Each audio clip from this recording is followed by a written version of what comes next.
I've never been someone that's entrepreneurial at all until my circumstances changed.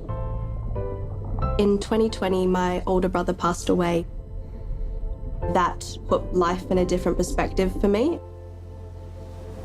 In a weird way, it kind of grew my confidence and showed me the fragility of life. From there, I did a sea turtle monitoring program.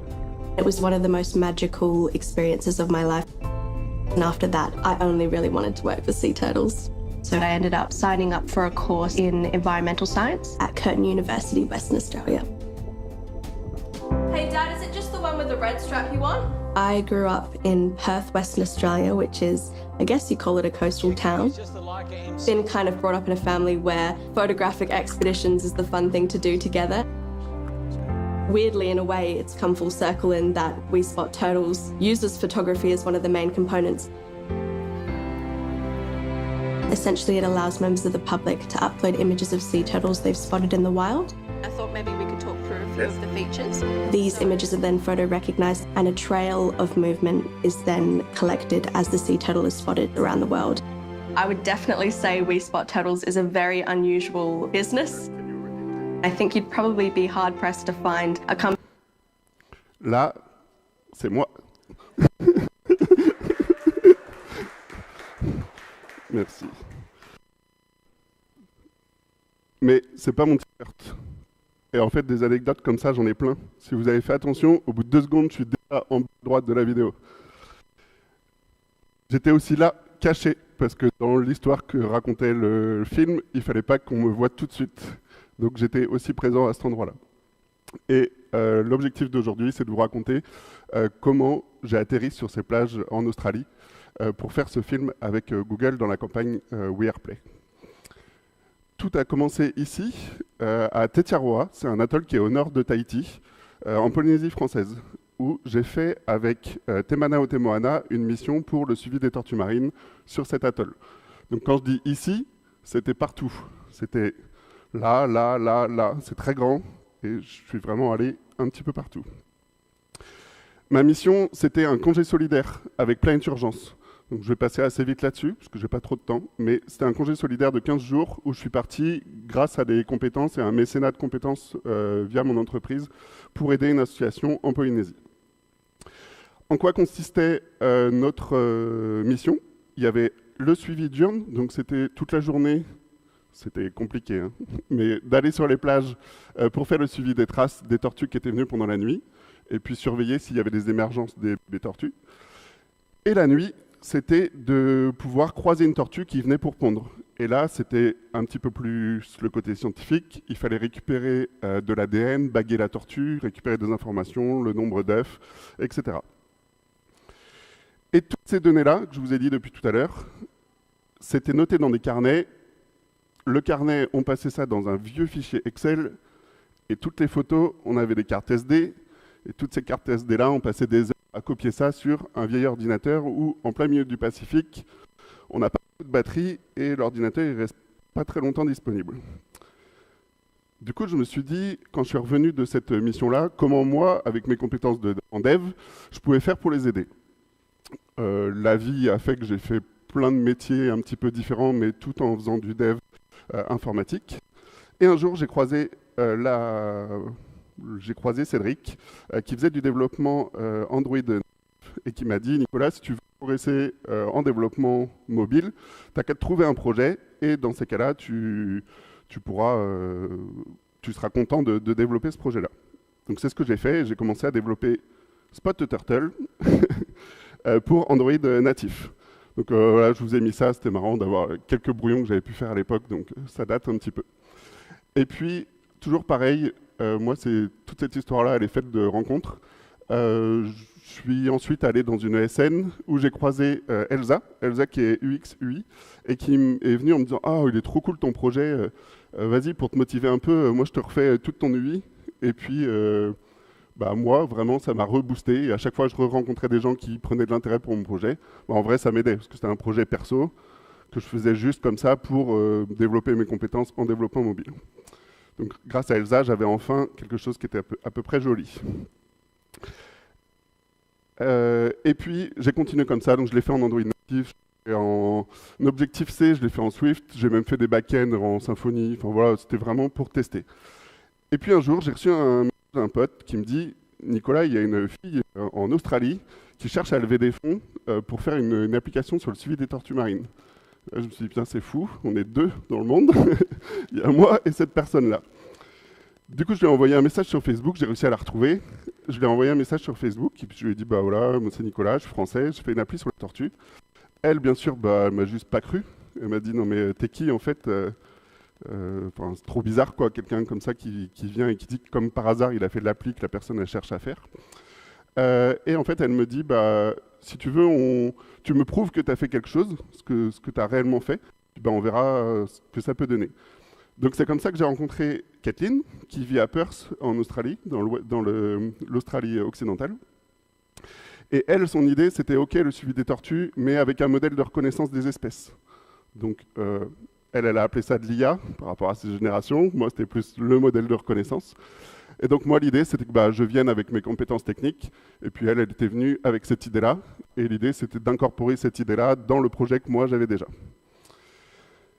Pour lui prouver que j'étais quelqu'un de réel, c'est ce qu'elle dit dans le film si vous regardez jusqu'au bout, et que j'avais vraiment fait une application, j'ai fait l'application en Flutter, un peu grâce à Pierre et Romain, que j'avais croisé à un DevFest à Brest, et qui en 2018 avait parlé justement de « Regardez, ça vient de sortir, c'est trop bien pour faire des applications cross-platform, vous pouvez rapidement faire des listes et tout. » Et je m'étais dit « Tiens, si un jour j'ai quelque chose à faire rapidement, je le ferai en Flutter. » C'est ce que j'ai fait. Et voilà comment est sortie la première version de WeSpotTurtle sur les stores. Et sur les stores, je peux laisser un peu de temps, mais voilà comment est sorti WeSpotTurtle. Et l'idée, c'était que sur les stores, je l'ai sorti aussi, parce que quelques semaines plus tard, j'ai été à la Google I.O. à Amsterdam, et toujours par le fait de discuter avec des gens et de rencontrer des gens à cet événement-là, j'ai croisé, je vais aller un peu vite, j'ai croisé Laetitia, et Laetitia elle est directrice de la campagne qui s'appelle We Are Play de Google, et cette campagne, c'est une campagne qui met en avant les applications, enfin les belles histoires derrière les applications du store. Donc c'est pour promouvoir le store, et en même temps, moi, trop bien, si jamais je peux être mis en avant par Google. Donc elle me dit, bah voilà, l'idée c'est d'abord de faire des articles de blog, un livre, etc. Moi déjà j'étais fou, je me dis bah trop bien, carrément, on y va. Quelques semaines après, elle valide comme quoi on sera bien dans les différents Android Developer Blog, Google for Developer, etc. Donc moi en tant que dev, déjà je pense que j'avais atteint le Graal de ce qui pouvait se faire. J'étais trop content de pouvoir être mis en avant par Google. Et quelques semaines après, j'ai reçu un message de Roby. Roby, c'est le... Alors, il l'est plus, il a changé un petit peu, mais à l'époque, il était directeur marketing de Google à San Francisco. Et il me dit, vraiment dans un mail random, Nicolas, j'ai entendu parler de ton projet par l'équipe de Londres. On voudrait faire un film. Voilà la playlist actuelle des films qu'on fait sur la campagne WeArePlay. Est-ce que ça t'intéresse ? Vous avez compris, j'ai dit oui, directement. Je n'ai même pas réfléchi, je n'ai pas demandé à Kathleen, personne, j'ai dit oui. Et voilà comment, après plusieurs échanges, je me suis retrouvé en Australie, sur les plages en Australie, à rencontrer Kathleen, parce qu'on ne s'était jamais rencontré pour la première fois. On ne s'était jamais rencontré, pardon, on s'était toujours vu en visio. Et si vous regardez le film, vous verrez qu'il y a notre vraie première rencontre. Et quand je dis vraie première rencontre, c'est vraiment qu'on ne s'était jamais vu avant. Pendant 3 jours, ils nous ont interdit de nous voir quand moi j'ai atterri jusqu'au samedi où on a tourné ensemble. Et tout était fait pour qu'il y ait une belle histoire qui raconte notre vraie histoire, mais un peu à l'américaine et entre guillemets à l'australienne. Donc voilà comment je me suis retrouvé avec une équipe de prod à faire un superbe interview en anglais, vous verrez mon bel accent français, et à découvrir et rencontrer des gens trop bien, et de faire tout ce film-là autour de mon projet perso. Je vous ai parlé du projet, mais je ne vous ai pas dit ce que c'était. WeSpotTurtle, c'est 3 grosses choses. C'est une page internet assez classique qui me sert de vitrine marketing pour le moment, qui va certainement évoluer à l'avenir. C'est le principal, une application mobile Android et iOS. Du coup, vous avez compris qui est faite en Flutter. Et c'est aussi, ça c'est beaucoup plus discret, mais c'est pour les scientifiques, c'est un tableau de bord web qui est disponible qui est sécurisé et que pour les scientifiques. Et donc pareil, c'est un dashboard web qui est fait en Flutter.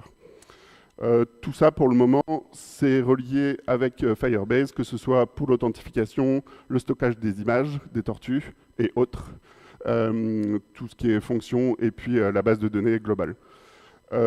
Pourquoi Firebase? Parce que vous avez compris que j'aimais bien un petit peu tout l'écosystème de Google, donc je suis parti là-dessus, et puis voilà, ça s'est fait comme ça, et pour le moment, ça reste comme ça.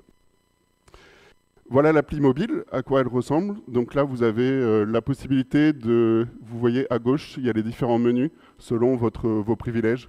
Donc le grand public va pouvoir observer des tortues, des traces de tortues ou des émergences. Donc les émergences, c'est quand les bébés tortues sortent du nid. Et puis un scientifique, par exemple, en haut, va avoir beaucoup plus d'accès sur un suivi beaucoup plus scientifique et enrichi. Et puis, vous pouvez sélectionner votre type de tortue, vous pouvez voir des informations sur la tortue, voir, par exemple, s'il y avait la présence de prédateurs, vous pouvez mettre quel type de prédateur c'était, etc. Donc, c'est vraiment une appli avec des gros formulaires bien complets, très proches de ce que font les scientifiques au quotidien. J'ai essayé de mettre des images, mais c'est pas très facile, c'est pas trop facile. C'est le dashboard web. Donc il y a un dashboard qui dit aux scientifiques tout ce qu'ils ont à traiter comme observation au quotidien. Puis après, il y a un truc un peu magique, c'est de pouvoir voir toutes ces observations directement sur une carte sur son ordi. Et puis par exemple, l'image à droite, c'est le détail d'une tortue en particulier. Et tout ça, c'est une association qui est au Costa Rica qui utilise l'application. Donc ce sont des vraies données scientifiques. Et puis je parle un tout petit peu je vous ai parlé du modèle de reconnaissance. Donc j'ai créé un modèle de reconnaissance qui permet de reconnaître chaque espèce de tortue. Donc l'idée, c'est de mettre ça dans les mains du grand public. Je ne l'ai pas tout de suite activé parce que c'est pas si simple que ça. Je me heurte aux lois des différents pays par rapport à l'approche aux tortues. Et l'idée, c'est surtout d'aller discuter avec les différents pays, les différentes directions de l'environnement, etc., pour réussir à mettre quelque chose en place correctement, pour pas faire n'importe quoi avec l'outil. Et voilà, je voulais vous dire que mon projet, c'était un projet perso, et en fait, il m'a amené beaucoup plus loin que ce que je pensais. Vous avez vu le film, je pensais jamais faire un film avec Google.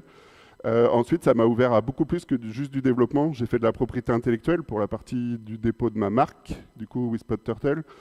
J'ai reçu des subventions de l'Ouest australien par rapport à de l'innovation. Donc voilà, ça ouvre plein de portes, plein de trucs différents, rencontrer plein de personnes différentes. J'ai aussi été invité à Android Makers pour passer sur l'émission d'Edouard et Robin qui était le midi. Donc vous voyez, moi, jamais je pensais faire tout ça. J'ai même eu un stand à Vivatech. Donc Vivatech, c'est le gros salon qui est à Paris. Donc il y avait Elon Musk, avant que ce soit pas bien de parler de lui. Il y avait lui et moi. Donc c'était assez fou de dire que j'avais un stand à cet endroit-là. Là, j'ai pu faire des rencontres de fous avec des gens qui étaient vachement intéressés par le projet.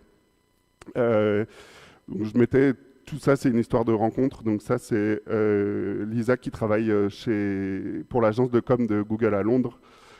J'ai fait des podcasts pour une personne qui est à San Francisco, qui a une marque de savon bio. J'ai fait plusieurs podcasts, etc. Un des trucs les plus fous qui marque les gens, c'est que j'ai une marque de bière au nom de l'application en Australie. Donc si un jour vous allez en Australie, s'il vous plaît, buvez une petite bière Whisper Turtle. Ça me fera plaisir. Donc c'est Spinifex, c'est dans le nord-est de l'Australie. J'avais aussi été invité à l'UNOC, à Nice, à la conférence de l'océan des Nations Unies, pour faire une table ronde. Et je voulais vous dire que la phase pilote, elle a été faite avec 4 grosses associations. Donc il y avait le CEST Méditerranée, qui s'occupe des tortues en Méditerranée. Il y avait une association à Hawaï, il y a une association du coup au Costa Rica. Et puis surtout, il y a une association qui s'appelle Te Manao Te Moana qui est en Polynésie. Et pour vous montrer à quel point ça peut aller loin, je pars la semaine prochaine en Polynésie, invité par le gouvernement, pour officialiser l'application comme outil de terrain des scientifiques sur la Polynésie. Donc l'idée, c'était, à travers ça, je voulais vous montrer à quel point il faut aller au bout de vos projets, parce que vous imaginez même pas jusqu'où ça peut vous emmener. Au début, c'était un side project que je faisais dans mon canapé. Et maintenant, grâce à toutes ces rencontres-là, ok, je suis tout seul au quotidien, mais c'est grâce à tous ces gens-là que j'ai pu croiser qui m'ont donné des fois l'élan de recommencer mon projet ou de le continuer et d'aller jusqu'au bout, parce que vous ne savez pas qu'est-ce qui peut se passer pour votre projet.